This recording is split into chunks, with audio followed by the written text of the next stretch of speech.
No dia seguinte, quando estavam saindo de Betânia, Jesus teve fome. Vendo à distância uma figueira com folhas, foi ver se encontraria nela algum fruto.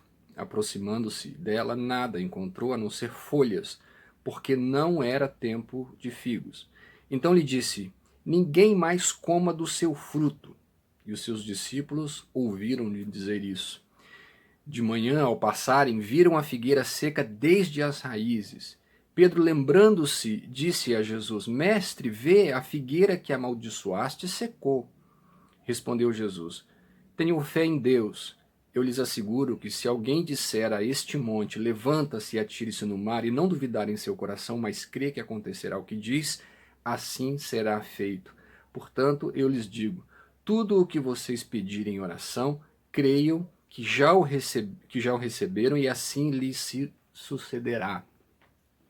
Esse texto que está em Marcos, aqui no capítulo 11, que fala de um acontecimento logo após a entrada de Jesus em Jerusalém, no momento em que Jesus purifica o templo, é um texto absolutamente intrigante. Por quê? Diz que Jesus, chegando perto de uma figueira, quando estava com fome, viu que tinha folhas, mas não tinha frutos.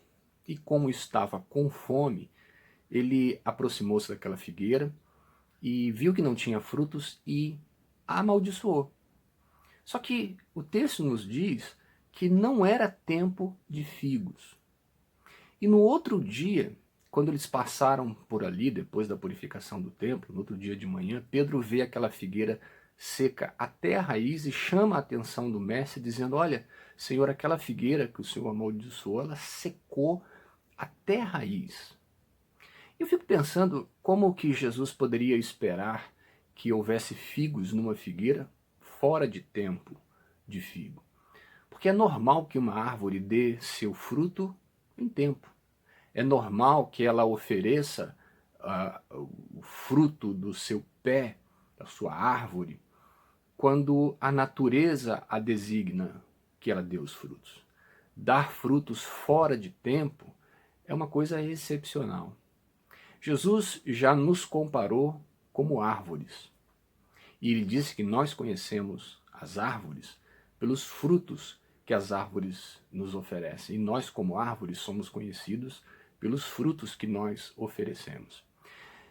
Vivendo na nossa normalidade, vivendo na nossa vida de acordo com a nossa natureza, nós não podemos esperar nada além de sermos árvores que ao seu tempo ofereçam bons frutos. Jesus amaldiçoou aquela figueira não porque ela não ofereceu frutos fora da estação, mas porque todo aquele que ao seu comando, todo aquele que a sua expectativa não oferece aquilo que ele sabe que pelo seu poder pode oferecer, não terá outro destino senão secar e ser lançado fora. Jesus diz isso. A árvore que não presta, que não dá bons frutos, não presta para nada a não ser jogada numa fogueira. Então, como homens, nós só podemos agir de acordo com o nosso material, com o nosso, daquilo que somos feitos, com o nosso natural. Ou seja, só podemos oferecer frutos, os frutos que nós, pela nossa natureza, podemos oferecer. Mas ao comando do Senhor e tendo conhecido o Senhor, nós somos desafiados a oferecer frutos para além daquilo que é natural. Somos convidados e capacitados para operar no sobrenatural. Jesus diz que se nós tivéssemos fé, daríamos ordem a uma montanha, ela sairia e se lançaria no mar. Como uma forma de dizer que aquele que vive pela fé e que não duvida, pode sim colher frutos no sobrenatural. Não só isso, mas pode também oferecer frutos no sobrenatural. O homem que vivia na lei, como diz o Salmo 1, era aquele que dava o seu fruto no tempo certo, como uma árvore plantada junto a ribeiros. Mas nós não vivemos na lei, então nós somos desafiados a dar frutos sobrenaturais. E são muitas as maneiras de darmos frutos no sobrenatural. Uma delas, de acordo com o que Jesus mesmo diz aqui, é crer. Aquele que crê, apesar de toda a secularização, apesar de todo o ódio no mundo, apesar da nossa natureza nos impor um estilo de vida completamente diferente do que o reino de Deus nos pede. Aquele que é capaz de renunciar o seu eu e de tomar uma cruz e seguir Jesus, já está dando pela fé frutos sobrenaturais, porque toda a nossa natureza nos impulsiona a viver ao sabor das paixões da carne. Mas aquele que crê, aquele que ama Deus e o seu próximo, esse também dá frutos sobrenaturais.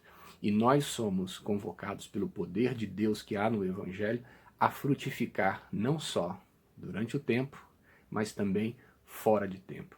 Aquele que não frutifica de acordo com a vontade do Mestre não terá outro destino senão secar até a raiz e depois ser lançado no fogo. O convite do Evangelho, o convite do Senhor, é para que você seja uma árvore que frutifique em tempo e em fora de tempo. E que assim aconteça na sua vida, em nome e para a honra e glória do nosso Senhor. Deus te abençoe.